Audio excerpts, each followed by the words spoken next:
Здравствуйте, меня зовут Бакыт Юсупов. Я являюсь коучером-консультантом проекта улучшения услуг на местном уровне. Сегодня на видеоуроке мы рассмотрим тему «Организация и управление услуг, основанных на тарифах». Цель – повышение потенциала сотрудников органов местного самоуправления и поставщиков услуг по вопросам улучшения услуг. Почему важно обеспечение устойчивости услуги питьевого водоснабжения? Важно, чтобы гражданин получал услугу постоянно и качественно. Если будут созданы условия для устойчивости услуги, то поставщик услуг будет работать устойчиво. Услуга будет устойчива при соблюдении следующих требований, которые вы видите ниже. Основные понятия о тарифах. Тариф – это фиксированная плата за единицу товара или услуг. Другими словами, это стоимость определенной единицы. Тариф – это количество денег, которое стоит единица ресурсов или оказанных услуг. Давайте мы сейчас рассмотрим методику расчета тарифа на услуги питьевого водоснабжения. Основные задачи данной методики заключаются в чем? Помощь в установлении поставщикам услуг оптимальных размеров тарифов на услуги водоснабжения, определение экономических обоснованных затрат на производство, транспортировку, реализацию услуг водоснабжения необходимого качества, обеспечение баланса экономических интересов как поставщика, так и потребителей услуг, создание экономических условий на селе, стимулирующих рациональный расход питьевой воды. Основой всего является расчет себестоимости, состав затрат. Нормативно-правовая основа – это закон о естественных монополиях, постановление правительства Кыргызской Республики номер 83 от 18 февраля 2013 года о порядке определения цен тарифов на товары и услуги хозяйствующих субъектов, регулируемых государством. Основа формирования тарифа – это ценообразование. Цены или тарифы формируются исходя из экономически обоснованных затрат, фактических или плановых, и размера прибыли, определенной индивидуально для каждого субъекта, с учетом отраслевой специфики.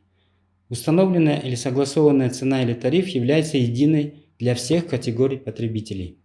Базовый состав затрат при определении цен и тарифов на товары, работы и услуги хозяйствующих субъектов. Теперь давайте мы посмотрим состав затрат при расчете себестоимости. Что туда входит? Первое – это сырье и материалы, электроэнергия на технологию, заработная плата основных рабочих, отчисления на социальное страхование, цеховые расходы, общехозяйственные расходы, затраты на ремонт оборудования машин и транспортных средств, амортизационные отчисления и всего затрат на изготовление. Рентабельность – это относительный показатель экономической устойчивости. Что такое рентабельность? Это экономический показатель эффективности использования ресурсов предприятия, материальных, кадровых, интеллектуальных, технических. Предельный уровень рентабельности устанавливается исполнительным органом местного самоуправления, исходя из социально-экономических программ развития предприятия. Формулу вычисления рентабельности вы можете видеть здесь ниже. Прибыль – это абсолютный показатель экономической устойчивости.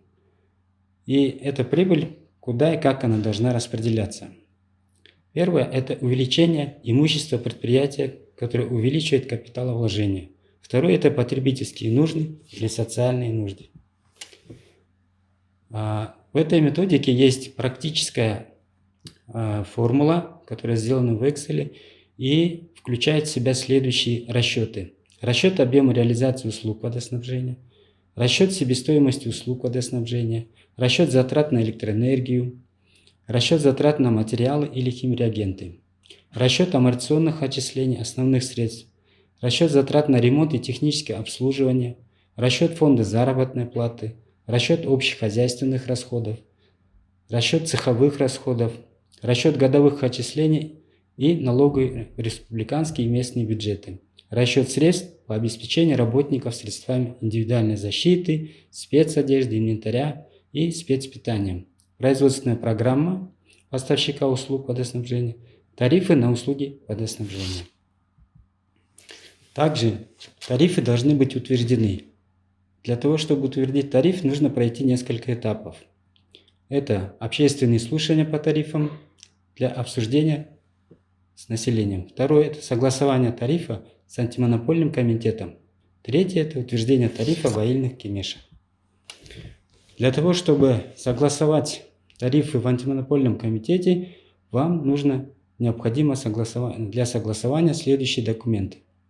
Первое – это сопроводительное письмо, пояснительная записка, проект прейскуранта цен, основные технико-экономические и финансовые показатели предприятия, баланс и отчет со всеми приложениями, подтвержденный налоговым органом, анализ применения действующих цен в суммарном количественном выражении, калькуляция затрат, сравнительная таблица показателей калькуляций, показатели детализации, расшифровка отдельных статей затрат, расшифровка накладных расходов, обоснование причин изменения уровня цен, обоснование принятого объема прибыли, проекты инвестиций, бизнес-планы и информация о закупках товаров, осуществляемых в тендере. Спасибо, уважаемые слушатели, что вы слушали данный урок. Благодарим вас за внимание. В случае, если у вас возникли какие-то пожелания или вопросы по данной теме, просим обращаться по номеру, который указан ниже.